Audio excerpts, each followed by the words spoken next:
इतना ऐतिहासिक बजट आया है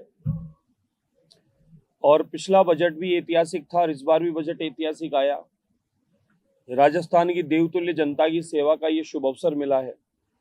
आदरणीय मुख्यमंत्री भजनलाल शर्मा साहब के नेतृत्व में और उप मुख्यमंत्री दिया कुमारी जी के द्वारा जो बजट आया, ये बजट राजस्थान की जनता की सेवा के लिए आया। इसलिए मेरे को लगता है विपक्ष और कांग्रेसियों के कहीं ना कहीं इसका पेट दर्द हो रहा है कि पहले ही पिछले बजट में इन्होंने पहली बॉल पे सिक्सर मारा और दूसरे वर्ष का बजट आया तो बॉल बाउंड्री के बाहर चली गई। तो कांग्रेस के पास अब कोई मुद्दा नहीं है, कोई विषय नहीं है। व्यर्थ की चर्चाएं करके और सदन का समय व्यर्थ करना चाहते हैं, लेकिन जनता सब देख रही है। बजट सत्र चल रहा है और जूली जी को भी बोलने का अवसर है, लेकिन मुझे लगता है कि टोडासरा जी और जूली जी का वर्चस्व की लड़ाई में ये सदन में इस प्रकार का माहौल बनाया गया और बिना किसी बात का बतंगड़ बनाकर और सदन में समय खराब करने की एक योजना बनाई गई है। ये उसी का माध्यम है। दूसरा, टीकाराम जूली जी बहुत ही अच्छे व्यक्तित्व है और उनको कांग्रेस की तरफ से प्रतिपक्ष का नेता नियुक्त किया है, लेकिन मुझे जो अब तक सदन में समझ में आया कि जूली जी बोल नहीं पाते और टोडासरा जी बार बार खड़े होकर, जब उनका अवसर नहीं है, उन्हें बोलना नहीं है, उसके बाद भी वो बार बार खड़े होते बोलते, तरह तरह के इशारे करते हैं और उन इशारों से माहौल खराब करके, माहौल भड़काने का और सदन का समय खराब करने के अलावा कुछ नहीं करते। हमारे मंत्री जी बहुत अच्छी तैयारी करके आते हैं और उस तैयारी के साथ में हर सवाल का जवाब देने को तैयार है। राजस्थान के विकास के लिए पूरी टीम भारतीय जनता पार्टी की सरकार की सब लोग तत्पर है, लेकिन विपक्ष के पास में कोई मुद्दा बचा नहीं है और विपक्ष को अभी पिछले दिनों उपचुनाव में बड़ी हार हुई है और विपक्ष को ये पता चल गया है, कांग्रेस को, कि हमारा जनाधार समाप्त हो गया है और दिल्ली उसका जीता जागता और प्रमाण उनको मिल गया है। तो अब वो क्या करें? दिल्ली वाले के मम्मी बेटा जीजी जिया जी 4 लोगों के जो उनके आका हैं, उनको खुश करने के लिए वो इस प्रकार की व्यर्थ का माहौल खराब करने का काम करते हैं। लेकिन अब राजस्थान की जनता ये सब जानती और समझती है। आने वाले समय में जो थोड़ा बहुत भी इनका आधार है वो भी समाप्त हो जाएगा, इन स्थितियां बनी रही तो।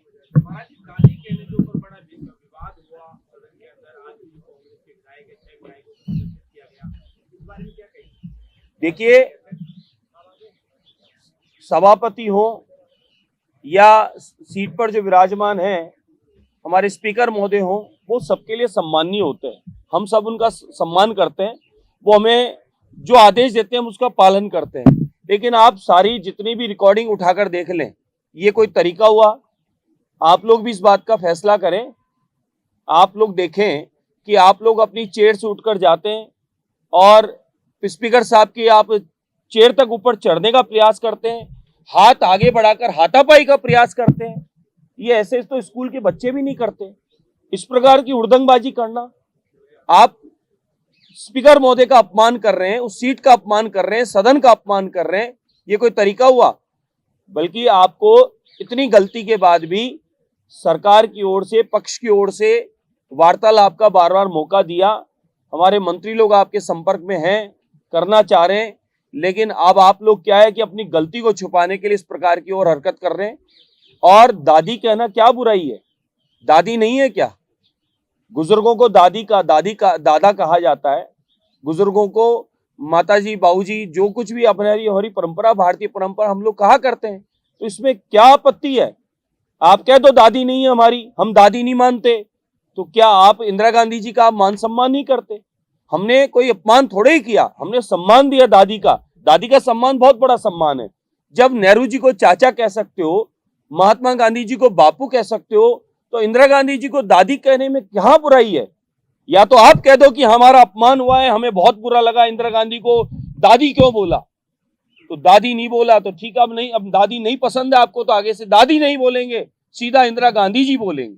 राजस्थान में इस बात की भी चर्चा है कि विगत दिनों भजनलाल जी ने कहा था कि भजन करेंगे, अब कांग्रेस के विधायक सदन में भजन कर रहे हैं। ये बात तो बहुत अच्छी है। शांति धारीवाल जी ने, कुछ विपक्ष के नेताओं ने कहा, ये देखो ये आ गई है भजन मंडली। मैं भी सदन में प्रवेश किया तो मेरे प्रवेश करते इस प्रकार का उपहास बनाया गया, मजाक बनाई गई, आगे देखिए देखिए आगे ये भजन मंडली लोग आ गए, ये इस प्रकार के ये इन्होंने शब्द बोलते हैं। तो इससे पता चलता है कि सनातन से, भजन से, सत्संग से, यहाँ की परंपराओं से, यहाँ के तीज त्योहार उत्सवों से ये कांग्रेसियों को नफरत है। ये भारतीय सभ्यता से इनको बड़ी नफरत है और इनको ये भारतीय कल्चर जो है ये इनको कहीं भाता नहीं, पसंद आता नहीं। ये लोग रोम से, इटली से, कोई पड़ोसी देश पाकिस्तान इत्यादि के मित्र, इनके मित्रता बहुत ज्यादा है। तो इनको क्या है कि उधर का भाव आता है, न कि भारत का कोई भाव इनमें, संवेदना इनमें प्रवेश कर रही है। उसी वजह से इनको भजन सत्संग से आपत्ति है। लेकिन भजन लाल जी ने कह दिया था कि अब आपको भजन तो करना पड़ेगा, तो ये बात सत्य है। मुख्यमंत्री ने कह दिया तो अब भजन मंडली, उन्होंने कह दिया तो भजन मंडली को करना ही पड़ेगा। उस भजन मंडली में हम थे, अब मुझे लगता है उस भजन मंडली में भजन कीर्तन के माध्यम से ये भी शामिल हो गए हैं और ये खुद ही एक भजन में बार बार कह रहे हैं, मैं देख रहा था फेसबुक इत्यादि पे इनका चल रहा है, सबको सन्मति दे भगवान। बिल्कुल यही बात तो हम कह रहे हैं कि इस विपक्ष को सन्मति दे भगवान, जो ये सन्मति आवे, इनके अंदर सद्बुद्धि सद्ज्ञान आवे तो ये सदन को चलावे और जो जनता ने इनको चुनकर भेजा है सेवा के लिए, उस सेवा को ये आगे बढ़ाए। अन्यथा ये आजादी के बाद से अब तक इस देश को बर्बाद करने के अलावा, लूटने के अलावा इन्होंने कभी कोई काम नहीं किया, वो काम भी अब तक करते रहेंगे। इसलिए इनको सन्मति भगवान दे ही दे, यही प्रार्थना हम करते हैं। किरोड़ी मीणा एक वक्त पे कहा कि जो मेरा फोन टेप है वो हो रहा है, जबकि सदन के अंदर गृह राज्य मंत्री स्पष्ट कर चुके हैं। देखिए मेरे तक तो ये बात आई नहीं है और मुझे पूर्णतः विश्वास है ये सब बातें मिथ्या है। न कोई टेप हो रहा, न कोई टेप होता है। हाँ, कांग्रेस में जरूर हमने सुना था, उनके ओएसडी लोकेश जी ने कहा था, कुछ कांग्रेस के सरकार में कुछ उनके नेताओं ने, कुछ एमएलए ने भी ये बात कही थी कि कांग्रेस के गहलोत साहब फोन टेप करवाते हैं, रिकॉर्डिंग करते हैं, हमारी जासूसी करवाते हैं। इस प्रकार के कांग्रेस में मैं लगातार सुनता आ रहा था और अभी भी उनके पूर्व ओएसडी रहे हुए लोकेश शर्मा जी ये बात बार बार बताते रहते हैं कि गहलोत जी इस प्रकार से लोगों की जासूसी कराते थे, फोन टेप कराते थे और गहलोत जी इस प्रकार से अपनी सरकार को अपनी मुट्ठी में, अपने एमएलए को अपनी मुट्ठी में, पावर में धमका के, डरा के रख के और वो अपने पावर से उसका गलत उपयोग करते हुए चलाते थे। ये जरूर मैंने लोकेश जी के माध्यम से कई बार मीडिया के माध्यम से भी सुना है।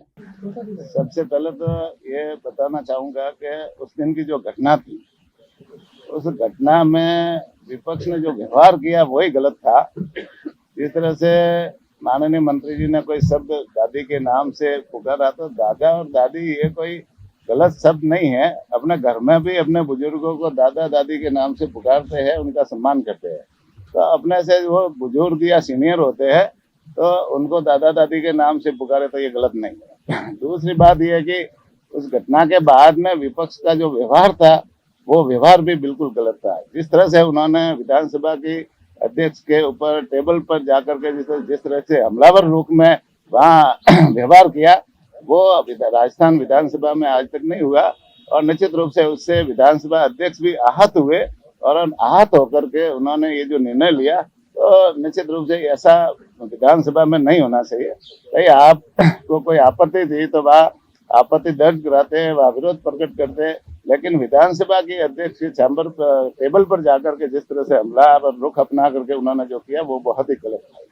विपक्ष कह रहा है कि शब्द का अंतर है, आपने व्यंग्यात्मक रूप से दादी से इस्तेमाल किया, अगर सम्मानजनक तरीके से तो एतराज नहीं था, लेकिन व्यंग्यात्मक ऐसा कोई नहीं था। उन्होंने सम्मानजनक तरीके से कहा है और बड़े सभ्य शब्दों में कहा था, तो वो कोई गलत नहीं है। लेकिन आप उसे गलत यदि राजनीति करना चाहोगे तो राजनीति के कई रास्ते हैं। आप अच्छे रास्ते चलना चाहोगे तो रास्ता सही मिलेगा, बुरे रास्ते पे चलना चाहोगे तो रास्ता भी गलत ही मिलेगा।